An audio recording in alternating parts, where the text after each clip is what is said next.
Hello friends. In today's documentary, we will talk about the Vatican confirms the existence of aliens. Pope Benedict XVI. Aliens are our brothers. The role of the Vatican in the official disclosure of the existence of extraterrestrial life has recently entered a renewed focus, with two related developments on June 14, 2017. The first is an interfaith initiative of several world religious leaders, including Pope Francis, to promote friendship and unity between communities of diverse faith through a joint declaration. According to the secret space programs of the revealer Corey Goode, Pope Francis and other world leaders have been contacted by a group of 4 human-looking extraterrestrial civilizations that encourage them to unite. As a prelude to the establishment of a new global religion. The second development was the synchronous launch on June 14 of an alleged Majestic Document-12 that describes 4 groups of aliens known to the military intelligence community, including one that looks human and friendly. He states that formal diplomatic relations began with the human-looking group during the Eisenhower administration and continue in secret to the present day.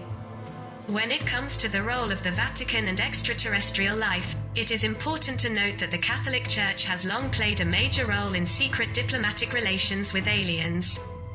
Dating back at least to the post-World War II era, this involved high-level cooperation with the U.S. military intelligence community.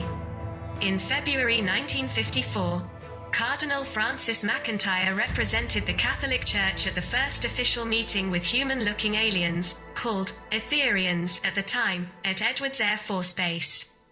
The meeting was described at length by a professor of metaphysics at the time, Mead Lane, and is worth repeating in its entirety. My dear friends, I have just returned from Muroc, Edwards Air Force Base. The report is true, devastatingly true. I traveled with Franklin Allen from Hearst and Edwin Norse Papers at the Brookings Institute, Truman's financial advisor, and Bishop McIntyre of LA.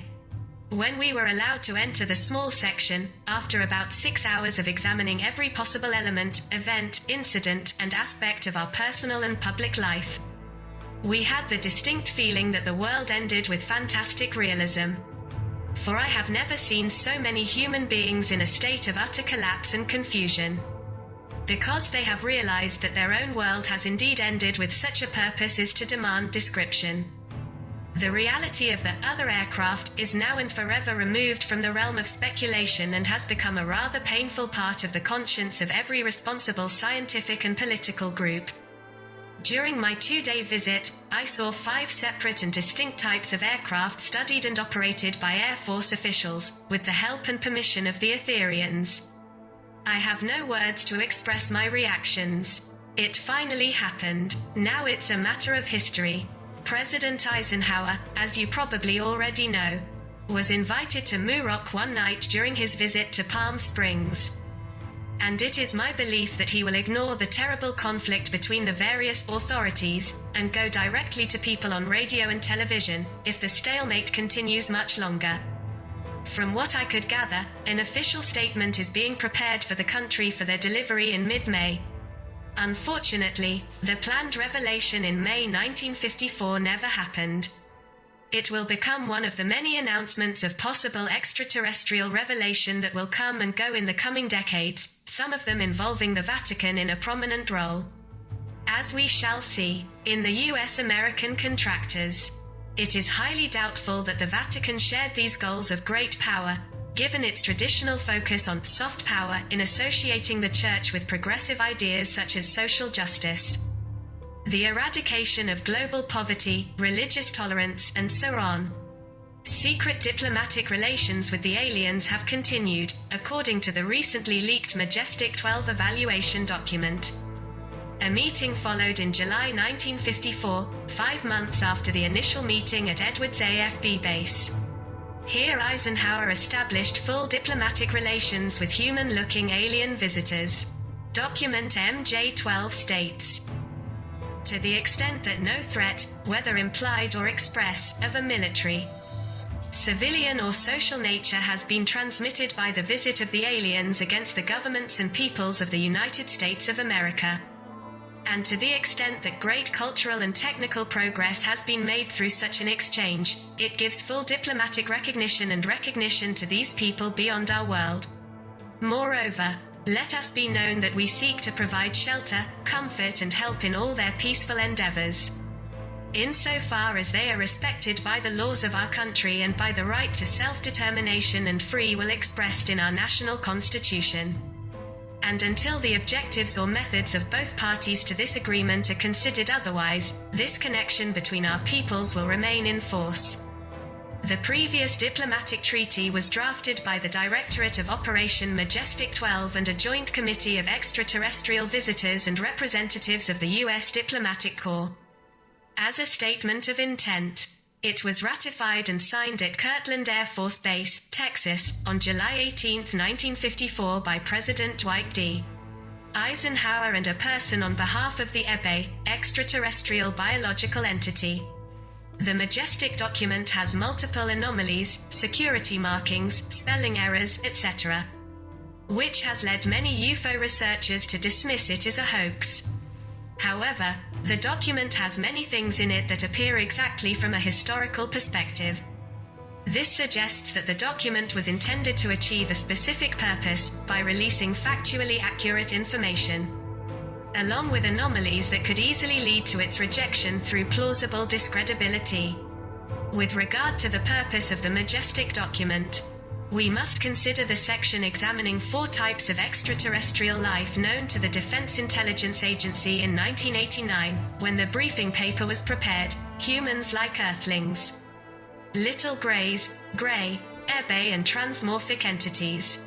What is significant is that the document suggests that human-looking aliens are the friendliest of the 4 identified alien groups and are therefore more reliable partners for diplomatic relations and long-term agreements. The Vatican's history of secret diplomatic relations with aliens, while collaborating with the US military, has also involved unofficial channels. One of them included the famous contact, George Adamski. Adamski claims to have been in contact with a human-looking, northern, alien group, blondes with blue eyes. He regularly informed Pentagon officials about his contacts, which began in 1952.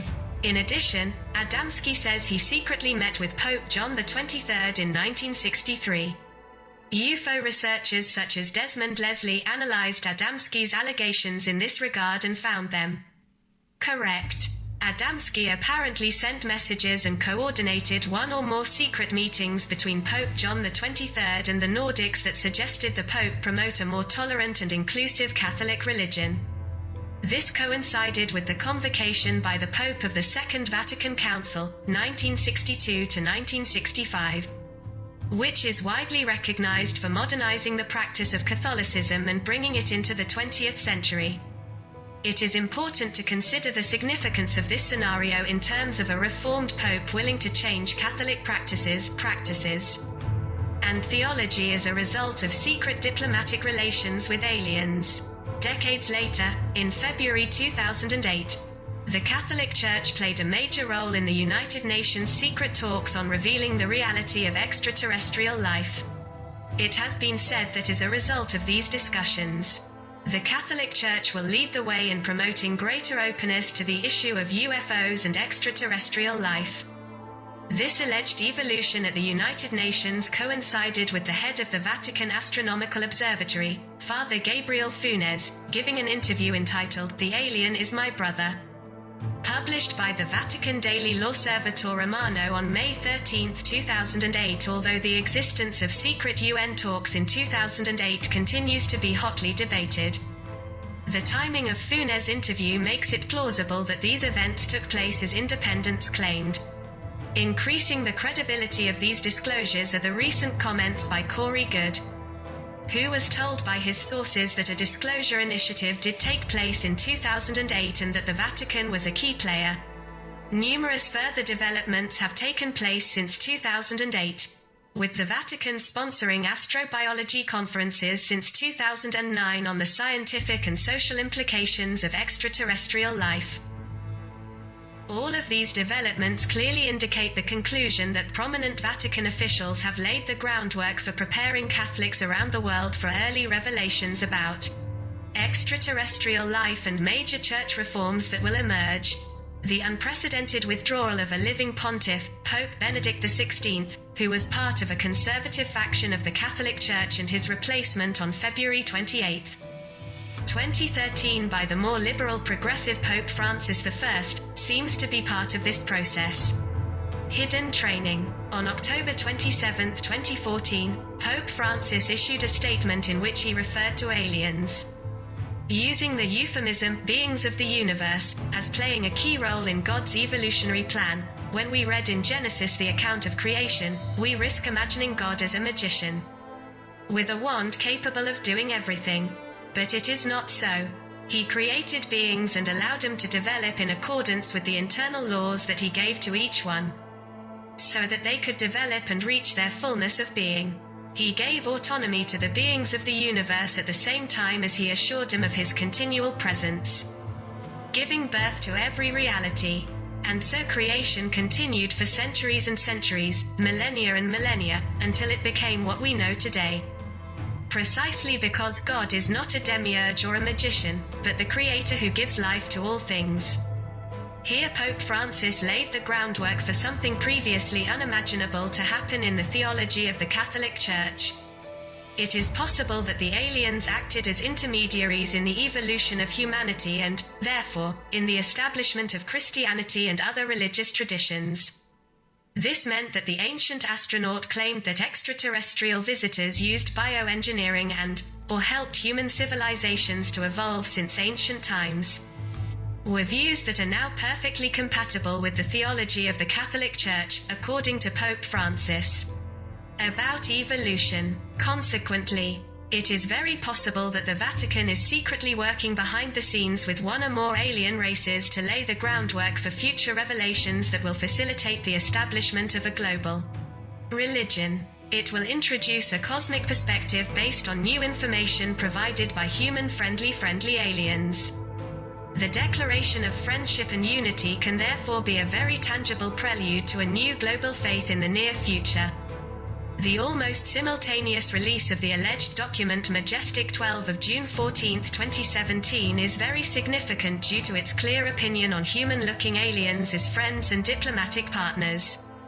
The timing of the release of the Majestic 12 document suggests a significant degree of behind-the-scenes cooperation between the U.S. military intelligence community and the Vatican in laying the groundwork for further disclosure and diplomatic relations with human-looking aliens.